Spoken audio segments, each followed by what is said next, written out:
You're listening to the Electronic Media Collective Podcast Network. Yeah, it's a mouthful. For more great shows like the one you're about to enjoy, visit electronicmediacollective.com. And now, our feature presentation.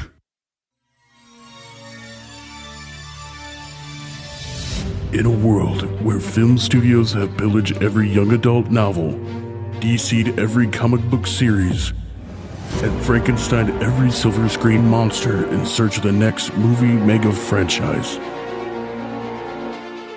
Two nerds, two movies, one cinematic universe. This is Jasper. And this is Randy. We watched two movies. We're going to talk about them. Yay! We're expecting something clever to happen there? Yeah. Oh, probably not. We ain't doing that no more. No, because we're not good at it. We're not good at little clever couch gags. Welcome to season 4, episode 22, 23? No, 21. No. 30-something. 30-something? Jesus Christ, I'm way behind. Yeah, you were checked out for about a season. I get it. Hey, I got some pep in my step now. Good. So season 4, Jasper, I'm super excited for this season because randomly you suggested a theme. I was contemplating not doing a theme, just going back to old school random movies. Maybe you tried to sweet talk me so I wouldn't be mad at you for the season 3 finale. I don't know. But I have by the look on your face, I'm guessing I just nailed it. So what's the theme? What did you, this is your, by the way, This is now hashtag season 4. But it'd be hashtag horror. Yeah, we're doing horror movies. So remember, as we get further into the season, Jasper, and I show you the depths of trash horror and the heights of pure terror, you did this to yourself. Yeah. I kind of saw that with the when we went into Halloween here. Really? Yeah. Which aspect? Just weird. Yes. Okay. So let's not bury the lead anymore. Not only is this the first episode, if you don't count our Friday the 13th special, which you should. Spoilers, there's going to be more Friday the 13th specials. That's going to be a running theme this season. Not only is it the beginning of season 4, in which we will be covering horror movies, or at least a horror movie, and maybe occasionally we'll throw something else in there. All season, it's also October. If you know me, you know one Halloween special isn't good enough. You're getting 2. Basically because our podcast puts out 2 episodes in October, so you're getting 2 Halloween specials. Here's what we're talking about this episode. We are talking about the 2014 The Guest. And Halloween 3 Season of the Witch from 1982. Which I have my some points I want to hit with that. Oh, Just about the year? The title alone. Oh, the title? Okay. No, yeah, that's fair. Okay. But we're not starting with that, are we, Jasper? No, we're going over here to Ryan Gosling. I mean, what's his name? It's not Ryan Gosling. Dan Stevens film. Yes. So The Guest from 2014. A soldier introduces himself to the Peterson family, claiming to be a friend of their son who died in action. After the young man is welcomed into their home, a series of accidental deaths seem to be connected to his presence. Director of this is Adam Wingard. Writer is Simon Barrett. It stars Dan Stevens as David, Micah Monroe as Anna Peterson, Brendan Meyer as Luke Peterson, Leland Orser as Spencer, Lance Reddick is Major Carver, and Tabitha Shaw as Kristen. So Dan Stevens is apparently, I think he was in Downton Abbey. Yeah. But I know him specifically from Legion, the FX series that I think just finished airing its final season, in which he plays an equally odd and uncomfortable character as he does in this. Mike, whatever her name is, was in It Follows, one of my favorite modern horror movies of all time. Wait, modern horror movies of all time? Does that make sense? Yes. That's an oxymoron. Absolutely. Okay. Anyway, one of my favorite recent horror movies actually came out in 2014. So she was hitting the 80s aesthetic movies that year. And then the brother was in the recently canceled OA series on Netflix. And I don't think the mic will pick any of this up, but if it does, there is a fittingly ambient thunderstorm yes going on here in the studio.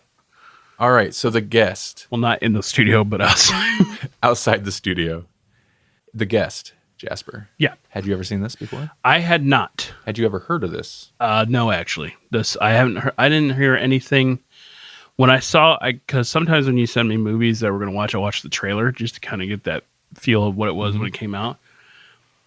It looked familiar, but I feel like I've never heard of this movie.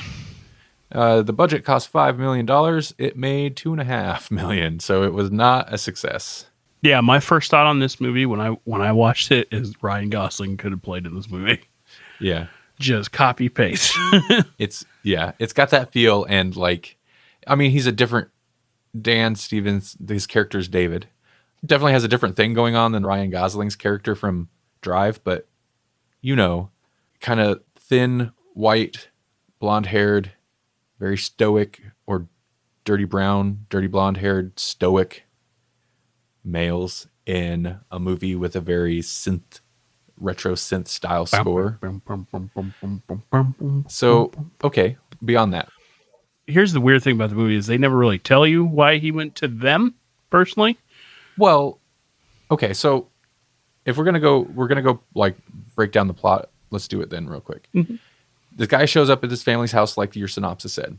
He says he's a friend of their son who died in the Middle East somewhere. I'm assuming Afghanistan or Iraq. Yeah, something. That war that we've been in for almost 2 decades now. Back on track, Grant.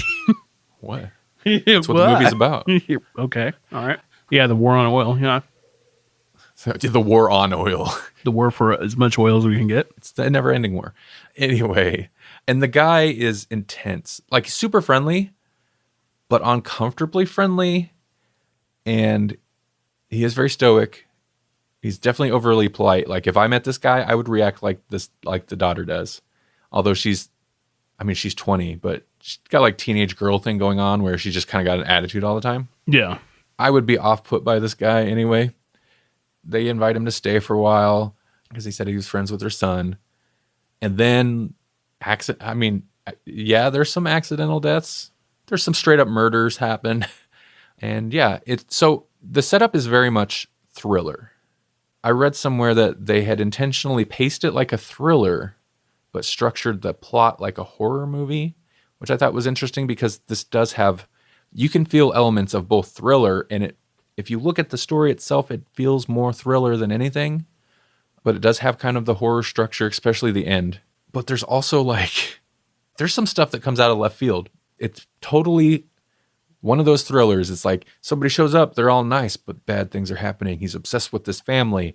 And then it throws this weird twist into it, which really it's so strange. Like, I remember the first time watching it being like, what is this movie? Where is this going?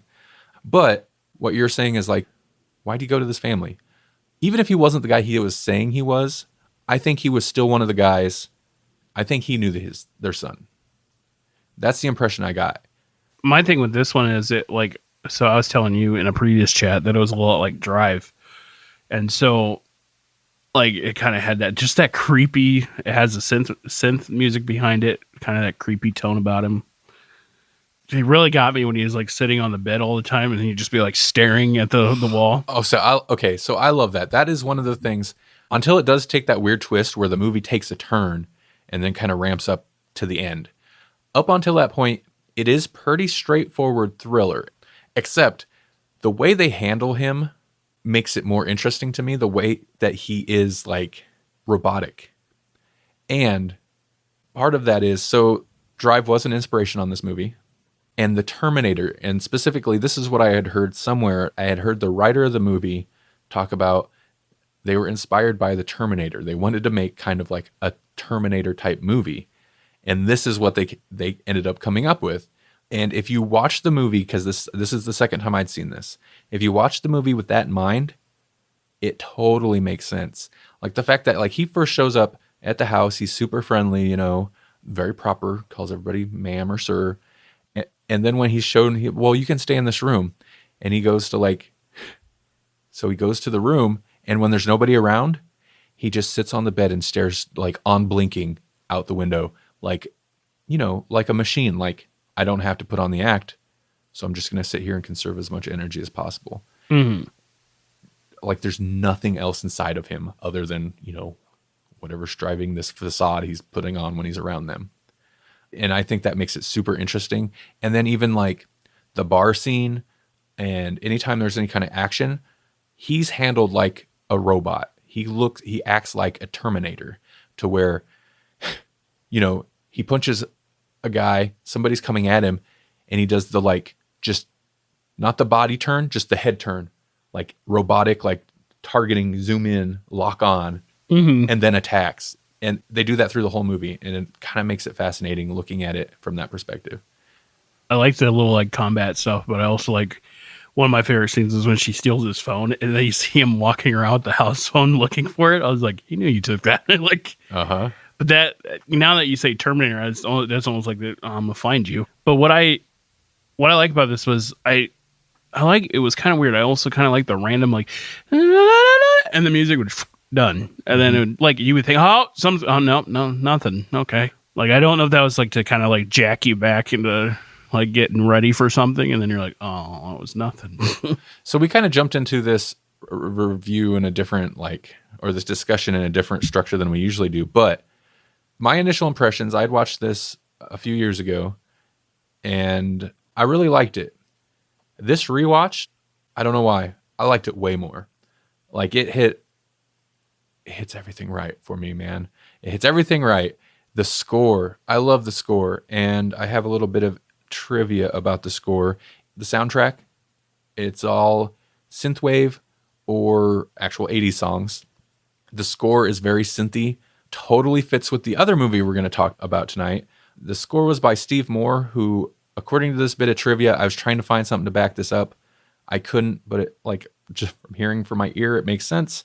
Apparently composed the score, used the same type of synthesizers that John Carpenter and Alan Hallworth used for composing the score to Halloween 3 Season of the Witch. I like this movie a lot. I think the performance by this guy, by Dan Stevens, I think it's really good in this. You don't trust him. At least I don't. It's kind of, I had the big issue I had was like, you try to like him and then you're like, oh man, this dude's evil. Well, he does such nice things. Even when he does horrible things, he's super nice. Super spoilers, jumping towards the end. Spoilers. I'm just going to say right off the bat, I recommend this movie. So if you don't want it spoiled, go watch it. But at the end, essentially you think the kids have killed him. These things have gone downhill, and the kids have to kill him. But the teens have killed him. The one kid who's the closest to actually like being a friend, that kid's got problems. We should talk about him too. But the one kid stabs him in the chest with a knife, the knife that he gave him, in fact. And as the guy's laying there, like he falls over, he's laying there dying. Dude, his performance is amazing. He's like, don't worry about it. It's like, you did the right thing.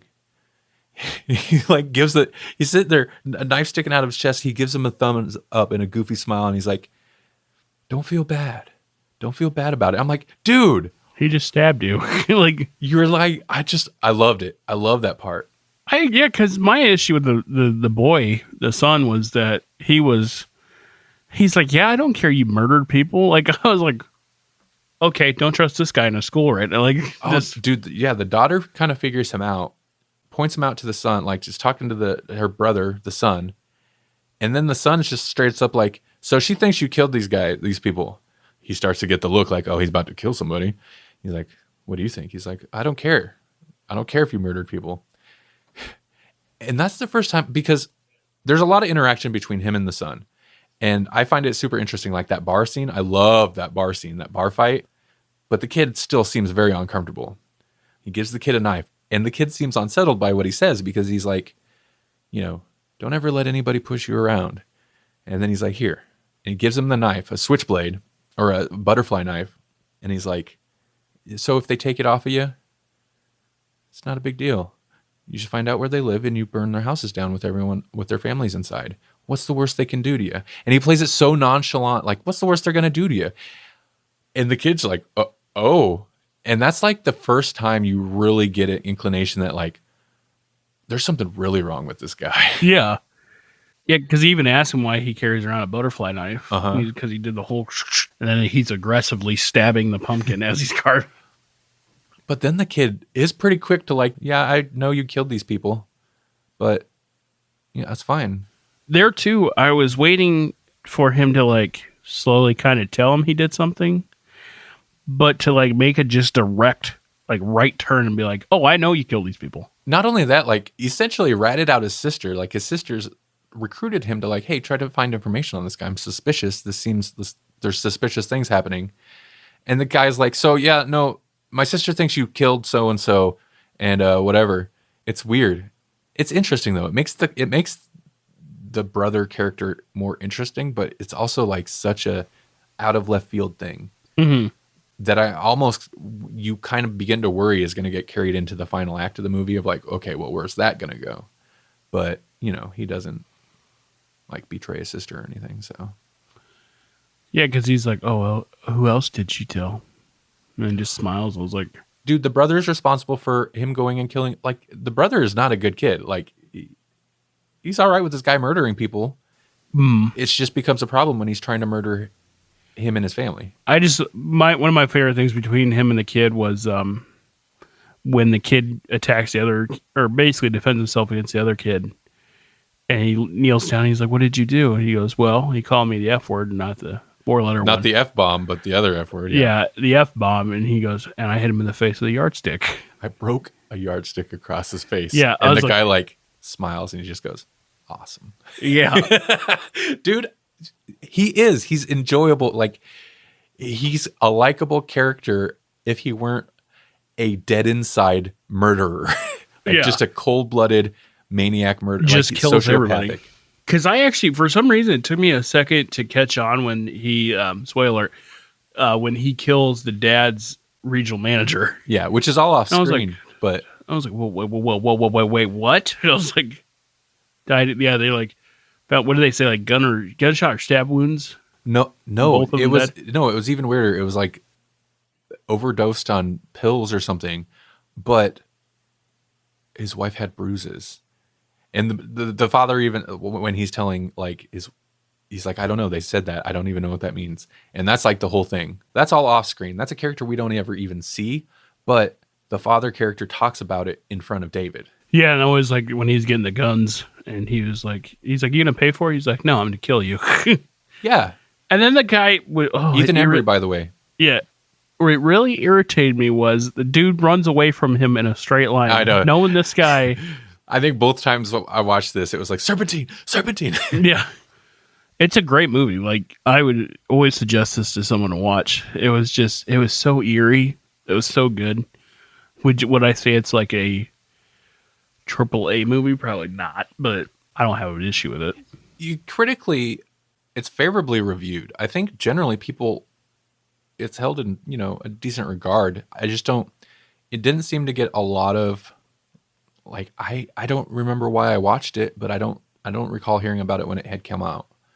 See, that's what's weird too, is a couple of my friends have seen this movie, and I was like, oh, really? I mean, really, we're talking about it because it's a movie that I really liked, that I had watched at some point, and I remembered, oh yeah, there's 3 very familiar looking masks in that movie. Let's watch it with Halloween 3. Yeah. And it actually fits Halloween 3 way better than I expected. Not really in the plot, but in the tone, the music, and it was easy for me to come up with a cinematic universe for these. I'll just say that much. Yeah. The again, spoiler alerts, the ending, I like when she's like, I'm just going to say it, she's like, what the f-? Like, it sees him walking, limping away. He's just unstoppable. He just keeps going and just murdering people. It does give that kind of Terminator feel, the first Terminator feel of like, there's this dude and he's just going to keep coming until we're dead. Right. The very end, though, you mentioned about the last line. I like it. At first, like, I'm like, that's so cheesy. But I'm like, you know what? That is so cheesy. That is such a cheesy end. But I'm fine with it. It works. It's kind of fitting in a way. The cheesy horror movie ending. complete with like they're sitting in the ambulance. In fact, that specific ending is a nod to another movie. What is it? I was going to say, I feel like I've seen that scene a lot.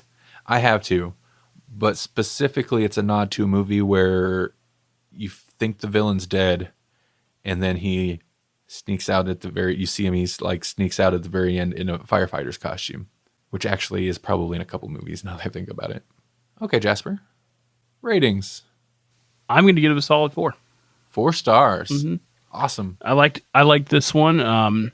Like I said, I liked how it progressed. It kind of kept you in it. Slow at the start, but then it picked up. Like, he was just so intense. And that's why it was like almost like it's like Ryan Gosling in Drive. He just dun dun dun, dun you know. He had that stare. But yeah, I give it a solid 4.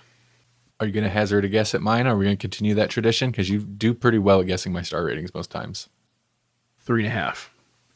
Interesting. Okay, so looking back on my Letterboxd when I logged this, the first time I watched it, I gave it a 4 stars. Upon this rewatch, maybe I would change my mind in the future, but I gave it 5 stars, dude. I love this movie. Like, this rewatch especially. I don't know what it was. It just hit me the right way. Like I said, somehow I'm okay with that rating. I feel like knowing what to expect, I actually liked it more watching it this time. Could just kind of enjoy the ride of it a bit more, maybe. Yeah. But yeah, I'm going to give it 5 stars. I think it's really it's well made, and the music is spot on. And yeah, I don't know. I like everybody. I like the cast. It's just, yeah, hit me just right, all the right ways. I was feeling it. I was grooving. That's how people review movies, right? Yeah. I was feeling it. No, yeah. Just feeling it in my bones. By the way, The Guest is like a Halloween movie, like Die Hard is a Christmas movie. Would you consider The Guest a Halloween movie? Probably not. Because it thoroughly takes place at Halloween. It's right from the get-go. The theme is there. It's Halloween time. There's jack-o'-lanterns. The end of the movie. My question was, did the prom ever happen? Or the homecoming or whatever? No. They were setting it up, remember? Oh, afterwards? I doubt it. I bet it was canceled that year. No. You know, with all the murders. Just saying. With all the murders. Yeah. But, you know, it's not about Halloween necessarily. Yeah. But then again, are most Halloween movies really about Halloween? Halloween's not about Halloween. It's always like the week before Halloween. Okay. Well, from one Halloween tale about a crazed killer to another Halloween tale, normally about a crazed killer, but this one isn't. Yeah, I thought I was going to get him in here. No. Halloween 3, Season of the Witch from 1982. Overview. Dr. Daniel, is it Chalice? Chalice, yeah, I think is how they say Chalice? Chalice? Yeah, I think they said Chalice in the movie. Chalice, okay. And Ellie Grimbridge stumble onto a gruesome murder scheme when Ellie's novelty salesman father, Harry, is killed while in possession. This is a run-on sentence. Is killed while in possession of a Halloween mask made by the Silver Shamrock Mask Company. The company's owner, Connell Cochran, wants to return Halloween to its darker roots using his masks, and his unspeakable scheme would unleash death and destruction across the country. It feels a little spoilery, to be honest, but it is a pretty good rundown of what the movie actually is without telling you the insanity that the movie actually is. Written and directed by Tommy Lee Wallace. Also written by Nigel Neely. Now, before I get into the cast, I do have trivia about directing situation. The director, this was his directorial debut, but he had a history with the Halloween franchise. He was the art director and production designer for the first Halloween, John Carpenter's Halloween. And he had previously declined the offer to direct Halloween 2 because he was disappointed with the script. You and me both, brother man. So then he took up the opportunity to direct Halloween 3.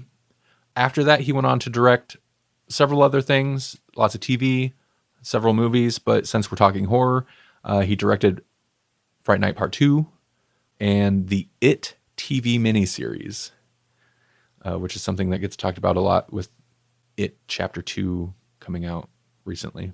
And then, I didn't note this stuff about the writer, but so this was written by a well-known sci-fi writer who John Carpenter was a fan of. He wrote the script and then was unhappy with the violence in the movie and sued the company to have his name removed from the movie. And that might have even been before the movie was out or produced. But the director also did revisions on the script. So, starring Tom Atkins, Stacey Nelkin, Dan O'Hirely, and I'll leave it at that. But I wanted to mention, obviously, our two leads in the Dan O'Hirely. O'Hirely? O'Hirely? O'Hirely. Dan O'Hirely, if that's how it's pronounced. Because, yeah, he's the villain. What did you know about this going into it?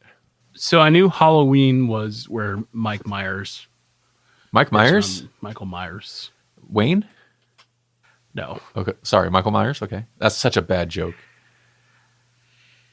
Anyway. Okay, fair enough. I knew this is where Mike Myers is from, or the series that spawned him. And then so I was waiting for him the whole movie. But yeah, I know of Halloween, the first one, did not know the third one, and I did not know it was called Season of the Witch, which brings me to my point that it had nothing to do with a witch. Are you sure? Yes. There's a witch mask. Yeah, there's also a pumpkin mask. And a skull mask. And a skull mask. So, well, Season of the Skull doesn't have the same ring to it. This is the one Halloween movie in the Halloween franchise that has nothing to do with Michael Myers. However, the Halloween movie is a movie in this universe, the universe of this movie. Yeah. I always thought that was like a fun nod, but the more I think about it, I think that was an intentional, like, you're not going to get Michael Myers in this because Halloween is just a movie in this movie. This movie, it made its money, but it underperformed, as they say. And critically, it bombed with the critics and a lot of other people because they wanted Michael Myers. Now, the reasoning behind them doing this is, first off, Carpenter never wanted to do a sequel to the Michael Myers story. He always wanted, even though he did the sequel to the Michael Myers story, he always wanted, Michael Myers was supposed to be, first Halloween, supposed to be one and done. He disappears. Essentially, he's the boogeyman. Like, that's it. Of course, then Carpenter had, he didn't direct the second one, but he, I believe, wrote it. And he did produce it because he had tax troubles and he needed money. And the studio was on him. Like, we want a sequel. We want a sequel. Halloween did so good. Mm-hmm. So this one, I feel like, was his kind of way to write that. And his idea was he wanted to produce a new Halloween movie every year. And it would basically become an anthology series. Every movie was its own tale that had to do with Halloween. Mm-hmm. But that's why this was supposed to be the first of those. That's why this was, had nothing to do with Michael Myers. They're going to leave Michael Myers in the past and do a different story every year, which I think is a super cool idea. Unfortunately, everybody on Earth wanted more Michael Myers, so that's where the franchise went back to, obviously. How do you feel? Okay, so separate from Michael Myers, how do you feel about the movie on its own? I'll tell you this right off the bat. The first, couple seconds where he plays that really sharp music, I watched this at my mom's house right before I came over.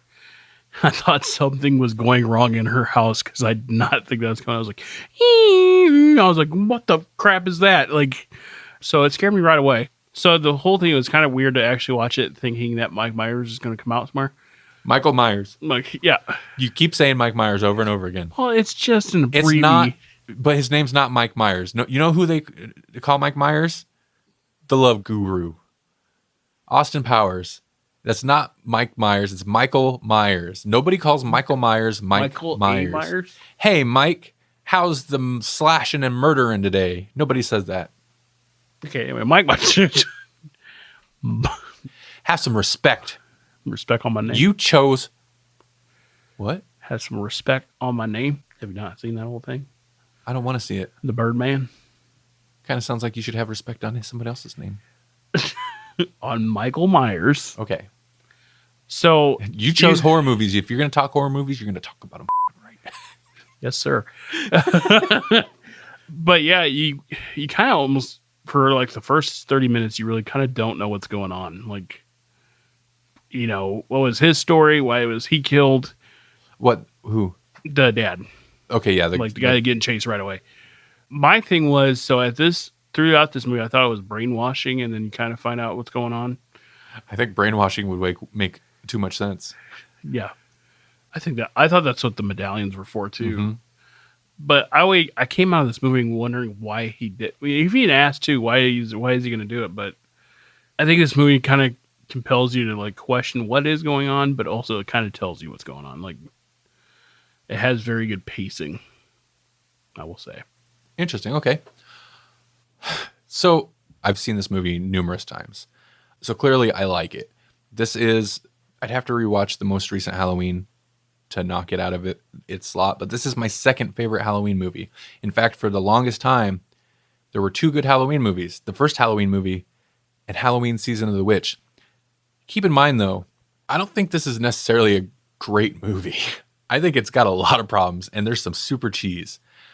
But I enjoy it. You mentioned the screeching sound at the beginning and stuff. The score, as we talked about, it has a John Carpenter score, which goes a long way in a movie, man. John Carpenter and Alan Hallsworth, they did the score, and yeah, it's pretty excellent. I sometimes will just listen to the score online. It's pretty good. Here's a side tangent question: can a score make or break a movie for you? It depends on the movie. I don't know if it'll make or break. It can severely hinder or enhance a movie, though. For example, The Guest. I think the score works pretty well.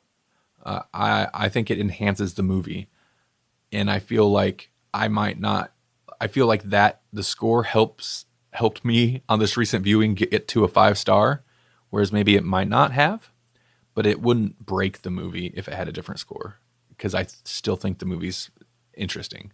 But I can't. It's almost like Drive, right? I can't picture it with a different score. Drive is the obvious comparison, but Inception. Like, I can't picture it with a different score. Inception has the Inception score. And that's part of what makes Inception so cool, in my opinion. But you could get away with a different score if it had one. I don't think it'd break the movie. Yeah, we'll say the score was really good in this one. Like, it kept you on that tension, but also didn't overpower scenes. You know what I'm saying?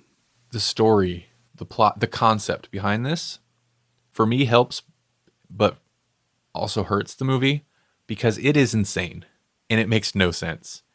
We'll go kind of spoilers here. The overview was slight spoilers anyway. So the big plot, the evil plot, has to do with ancient robots, ancient technology. Tom Atkins comes across a robot that was apparently built in the 1700s. They steal huge chunks of Stonehenge and bring it to America because the stones have an ancient technology. It's basically some type of magical rock. So it's basically like witchcraft, a Halloween ritual, a mass Halloween sacrifice, computer technology. Like, they tie all this together to make these masks that when children wear them and then watch this TV commercial, it turns their head into snakes and insects. Like, it's insane. It makes no sense. It's wild. Like, I don't get it. So is he doing a genocide type? Well, this last rewatch, again, Buckle up, I have questions about this movie. No, that's fine. Again, I've seen this a lot, but this last rewatch, I was kind of really paying attention to it because I knew we were going to be talking about it. His whole thing is, it's a sacrifice. He said it in the old ways, or the old time, this is what people did on Halloween. Like, they'd sacrifice animals and children to, it doesn't say like the gods, but appease the gods, but basically, but not exactly, like to the earth or whatever, because that's what you had to do, because that's how you that's how you affect the world around you. And he's like, we still do that. We still affect the world around us, but we don't need to do that. Well, it's time to bring those old ways back. He just wants to kill like millions of children in America, and that's going to bring about change in some undisclosed. Because then my thought wouldn't it kill the adults and then reprogram or reteach the kids?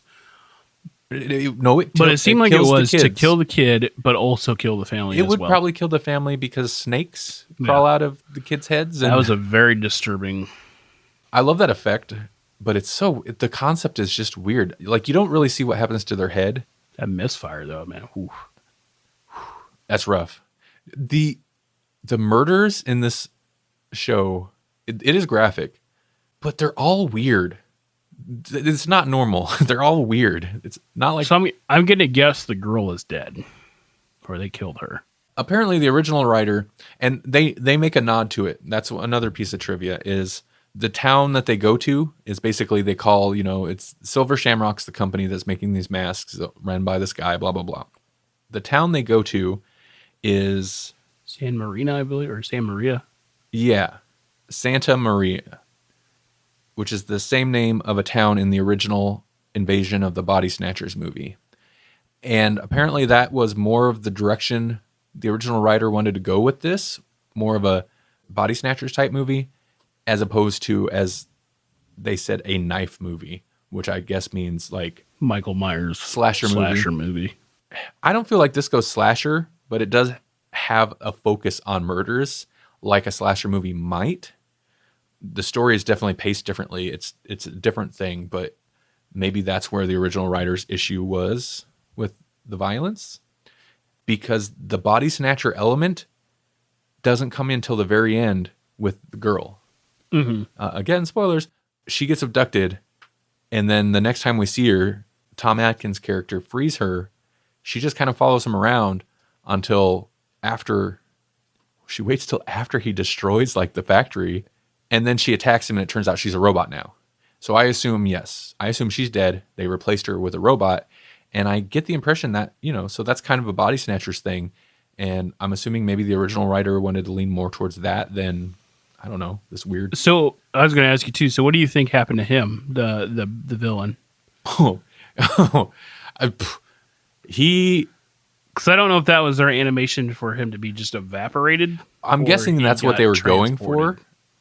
I don't know. See, I'm guessing that's what they were going for, but I feel like in my mind, he got transported somewhere. I'm like, where did he go? Because he looked happy. He did. So I struggled with his last name, his very Irish last name. Hirely. Yeah.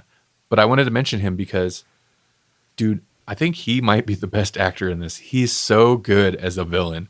Mm-hmm. I don't know, his reactions to things and his delivery. I really enjoyed him at the end. Even as he's just delivering this, like, he has the villain monologue, of course. I don't know if the actor could make sense of it, but like the plot, even as he's saying it, it still doesn't make any sense. But man, he delivers it. And he was very entertaining. How do you feel about the lead character? Our hero of this movie. The doctor? Yeah. It was weird that he's real smart, educated. He's a doctor. I almost put him on almost like the same level as Flash Gordon. The way he just kind of almost just runs into things. He just kind of does. Yeah. Like, they're not great. I mean, they're not normal detectives. They're not detectives, even though they're kind of on this adventure, you'd call it, but whatever. No, yeah, he just blunders right into stuff. And how he's like always the women, he's like, oh, that's a stupid question, like when she wants to lay down with him. And then he's like basically with this girl and then saying, oh, I would love to have dinner with the other girls. Just like, this is so Flash Gordon, it's unreal. He's kind of like, it plays him like a ladies' man, but I have such a hard, I like Tom Atkins, I like the actor, but I have such a hard time buying that. And also, like, this chick he goes up there with, they even do the thing where he's like, wait, how old are you? Yeah.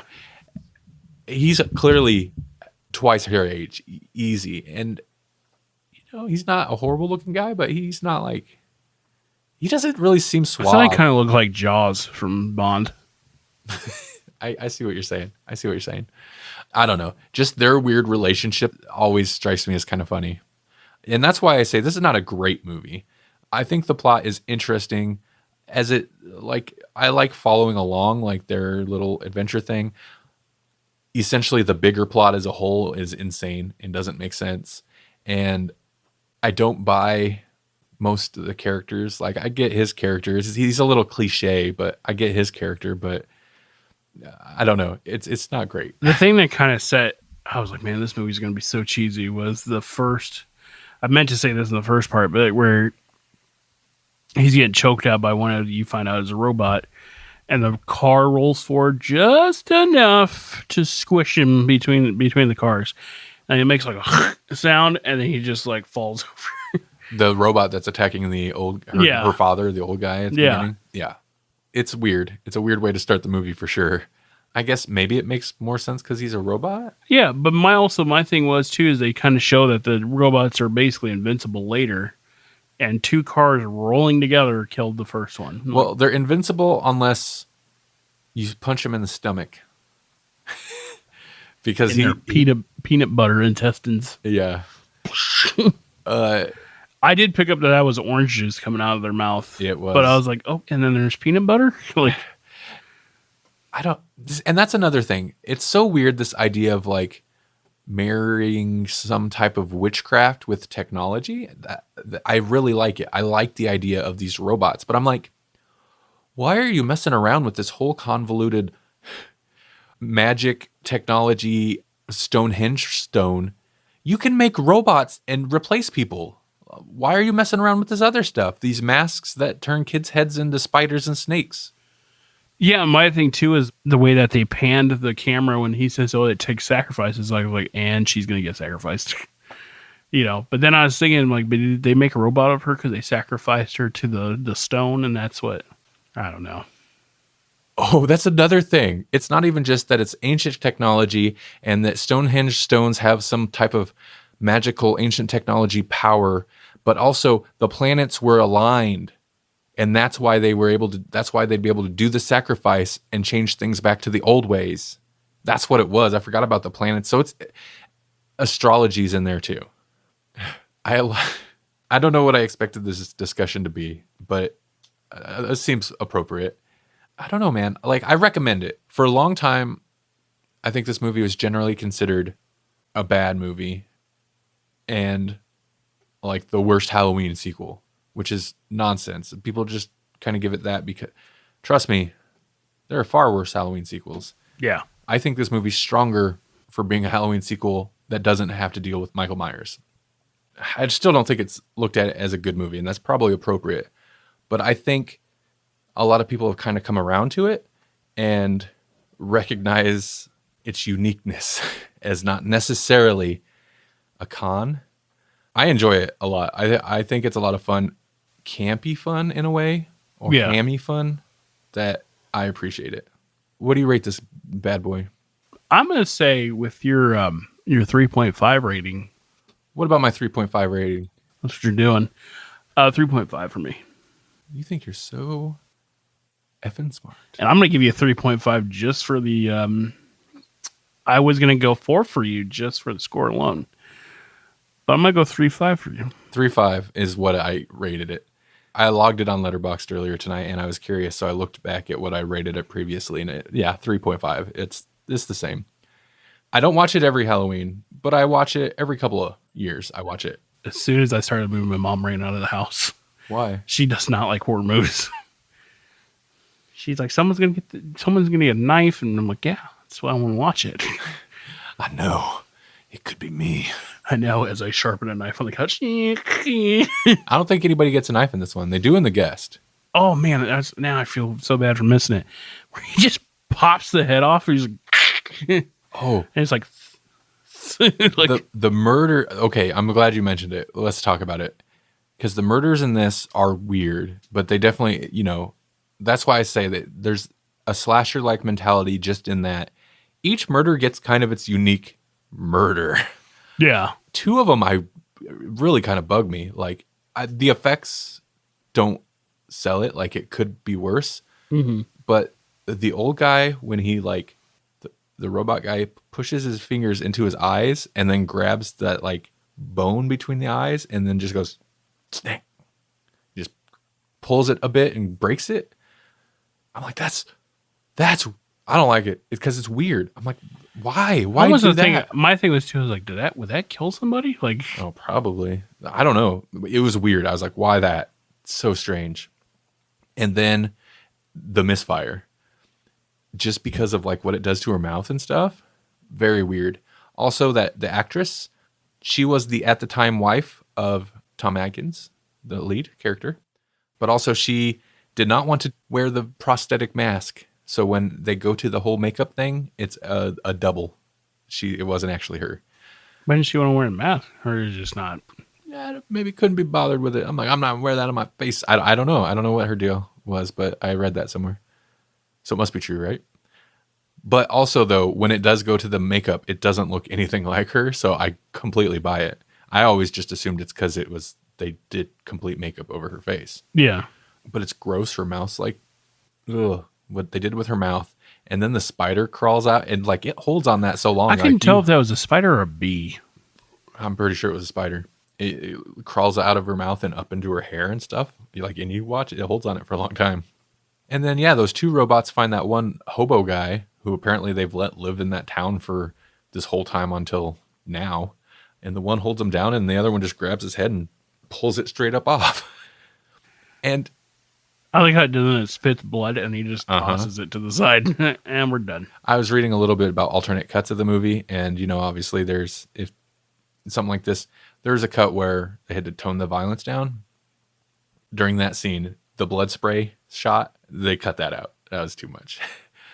And then there's some other ones. I don't know. But they're all weird in that way. They're not like somebody just gets stabbed or something. They're all weird. It's like really like intensely gory, but not like... It is, but like the makeups, I like the makeup. It's fun, but it's not that good. Mm-hmm. Like the severed heads look kind of ridiculous, but you're like, that dude just pulled that other dude's head straight up off his shoulders. I forgot. What? Did you see what they did to do when he knocks the girl's head off? Where she has her head through a stage and the body double has her head in this. Yeah, in the ground, basically. Yeah. And I was like, you can't even just make like a double. That's another thing. Like the movie treats everything so seriously, but in that scene, he crashes because he's got the robot version of the chick in the car. She attacks him. He crashes the car. So she kind of gets mangled up. So then she's missing an arm. So he's fighting her outside and then knocks her head off. And her head hits the ground and her body falls over. Then he gets in the car and the arm's still in there. So he grabs the arm and then the arm attacks him, Evil Dead style, trying to choke him out.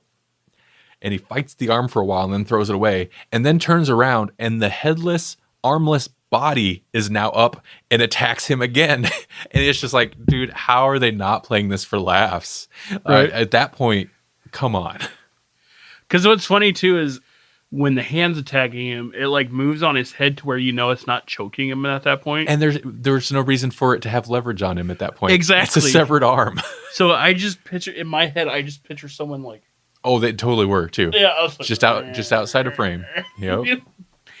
Like the girl's like, I'm getting your face, reaching up from behind or under the camera. Yep. And that's what I mean. It's cheesy.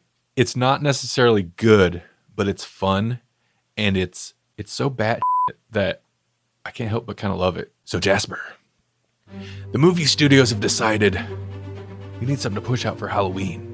There's some Michael Myers movies already in the works, but they really want to work in the Halloween name somehow. Maybe they can pull from some Halloween mythos and combine it with something else for a brand new Halloween the Guest Cinematic Universe.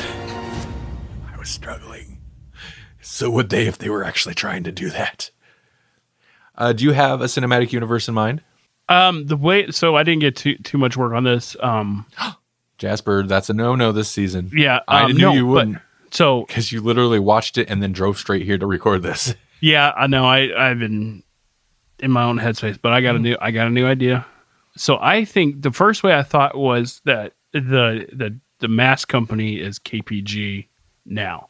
I like that. The way I want to do it though is I think that, let's say the military, whatever, took ideas from the mask company for, of course, because the military is going to militarize it.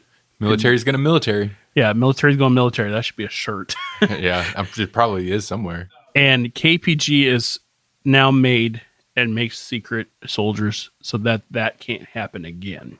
To avoid the Silver Shamrock incident. Yeah. Okay. But, of course, using some of that technology to fight that technology. You know what I'm saying? Oh, yeah. I get what you're saying. But, yeah, that's where I was at. And then but the problem so I didn't see a way to meld the characters together. But all right, well, let me hit you with my ideas, because you're not far off of the obvious way, which is what I was going to do as well. So, back in the 80s, Jasper, back in the early 80s, everyone remembers, in this cinematic universe, everyone remembers the Silver Shamrock incident. Probably not millions, but close to a million children were murdered because he didn't get all those TV stations to stop airing the commercial. Also, that whole end of Halloween 3 is nonsense, especially if it was like, whatever. But back in the day, there was only like 3 channels anyway, but still. Regional time zones, it doesn't really make sense how it went down. But he got some of them to turn it off. So we're not talking like a apocalypse across America situation, but a bunch of kids died. Of course, Silver Shamrock Man got beamed off into wherever. So he didn't really have to worry about that fallout, but you're right. The military is going to military. And the government was like, what is this? What is this attack on America? So, American history is a little bit different in this cinematic universe. Slight alternate history going on. But you're right. They did find this technology. They kind of keyed into it. And jumping forward to the guest, that is the technology they're using to make these super soldiers.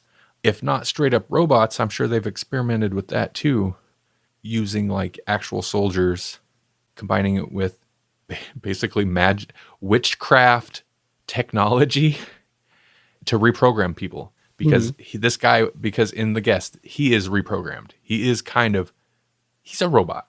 He could be, if you want to go literal, like he's a robot because he could be one of those robots. They've just been trying to figure out how to make them pass in the real world like a Terminator almost, but still program them like a machine. And then that's when you get incidences like what happened in The Guest. Further proof that this is all the same universe is, it's a pretty dark thing, but this is like 30, 40 years removed almost. Their Halloween dance had the 3 masks in The Guest. Did you catch that? Oh, you watched The Guest first though, so you probably wouldn't have. But the 3 masks, the 3 Silver Shamrock masks, are big decorations in The Guest in the dance set up at the end, the Halloween dance. I remember seeing the pumpkin, the mask. Yeah, they're all there. The witch, the pumpkin, and the skull. Big decorations on the wall. In this universe, given that that's like the symbol of this horrible like child massacre, it's pretty dark, but decades removed, I could see a school letting it pass for Halloween, right? Mm-hmm. So basically, in my mind, this sets up several things. First off, you've got all the potential of, if you want to do some action installments, what else have these super soldiers done? What other experiments did the government do that failed? There's all kinds of horror and action potential in there. But also, where did Cochran go? Huh? Did he get vaporized or did he get teleported? Dude, my question still needs to be answered. Well, question that must be answered. In the cinematic universe, in one of the movies, we're going to answer that question. He was teleported to somewhere weird for a long time, but then he gets teleported back to Earth. He's definitely going to be a villain. Maybe he swings in. Maybe he's the leader of KPG. Or maybe it's not even that obvious because he was like Irish or something, but he shows up. First off, it's evident that he's crazy. So he's got that going for him. But also maybe he comes back with some weird power, some weird moon rock glowing Stonehenge powers. I just picture him floating in the air in a big Stonehenge thing in the back. No, we're going to see that. Because, okay, so here's the whole thing. Secret government agencies, weaponized soldiers with magical ancient technology, and 80s action and horror score, John Carpenter style music. Put it all together, Farm as many movies out of that as you want. I'm going to watch them all. I'm going to watch everyone. This is a winner. I know I don't have a plot by plot breakdown of like a single movie, but I'm selling you a whole line of movies, right? Marvel Cinematic Universe is going to pale in comparison to the guest Halloween 3 Season of the Witch universe. We call it the guest of the witch averse. Not only that is, here's what we're going to get. What happens if Cochrane, magical, teleported back from the moon? I don't know why the moon, but I'm assuming the moon. He comes back. What if one of our movies does something unconventional and makes our protagonist a straight up, cold-blooded, yet smooth, even though he's dead inside, murderer, and somehow Cochrane becomes one of the loose ends that David, who's still alive at the end of The Guest, because in my mind, I keep thinking they killed him, but he didn't. He escaped. What if they have some type of encounter? Okay. So we got a David versus Cochrane. Who would win, though? Because you're going magic power against... Well, it depends on what Cochrane's powers are. I mean, David is still like, yeah, he's kind of like... He can't use his powers when David puts the mask on. Wait, so David has to put the mask on to get power for the powers to be effective? Yeah. See, that's how we take... Cochrane's super powerful, but everyone has to wear a certain mask in order for him to affect them. I can defeat Otherwise, you. He's just like Please put the mask on? Otherwise, he's just a really old guy. But a really old, white, rich guy. He doesn't need moon power. He's got all the power in the world. Right. His real name is Cochrane. Cochrane. Because in this version of the world, that's where the Koch brothers really come from. They had to drop the Ren part after the massacre because, that don't look good. Okay, Jasper. Well, this was our first Halloween episode of the year. Yeah. Yeah. Next episode, we will, if the planets align, we'll be joined by a guest, one Mr. Jesse from the Grawlix podcast, because we will be discussing Murder Party and the Warriors. The Warriors being the main thing. Jesse had mentioned the Warriors ages ago, so I was like, we got to reach out to him. He mentioned it forever ago. We're finally going to cover it, so we got to bring him on. The Warriors, I realize, is not a horror movie, but it ties in nicely with Murder Party, and Murder Party is another movie that I've wanted to do for a long time because I've been a fan of Murder Party. It's a great Halloween movie, in my opinion. It's a good Halloween movie, okay? I won't get crazy. In my opinion, that nobody ever talks about because a lot of people hadn't seen it for a long time, but it's on Netflix. So listeners, if you want to check that out, I'm not sure where Warriors is right now. I don't think it's streaming on anything. You probably rent it, but Murder Party is on Netflix. Not everybody's going to like this one. It looked kind of fun, though. It looked fun. That's it. Murder Party is a horror comedy. And the Warriors is just the Warriors. It's ridiculous. But there's, like this pairing, there's obvious nods that connect them. So I thought it'd be fun. All right. Well, thanks, everybody. Have a great October. I'm so glad there's a bunch more October left to come. Got lots of horror movies to watch and talk about. I've been Randall Sylvie. Hey, you can hear more Grawlix Podcast and Grawlix Cinematic Universe at grawlixpodcast.com. It's GRAWLIX podcast.com. You can follow us on Twitter at GCU Podcast. Follow me at Randall Sylvie and go to randallsylvie.com if you want to see more of the stuff I'm doing or looking to help you with your podcast. How about you, Jasper? You can help him at podedit.com. No. Yeah, no, you're right. Don't joke. It's serious business. Business as usual. And by business, I mean business. You pay me. So what you're saying, Randy, is that if I had a podcast, you could help me produce it? What? If you had a podcast, Jasper, I feel like you should be aware of this, but maybe you're not, so I'll go ahead and tell you. Mm-hmm. If you had a podcast, you could hire me. This is what I do as a living to help produce your podcast. I can edit your podcast. Oh. If you're launching your podcast, if you have yet to launch it, I can help you with that. I can help you launch it. I can help you pretty much any step in the podcasting process. Exactly. Yeah. And if you were to do that, you should go to podedit.com. Contact me through there. Sign me up. Contact away. All right. Anyway, this has been Jasper. You can catch me on Twitter at Carranzo Media, which is KORANSO Media. And drop me a follow. Yell at me if you want to. I don't know. Drop him a follow. He'll respond. I got a new phone. You can shut your mouth. Okay? I told you that phone was my curse.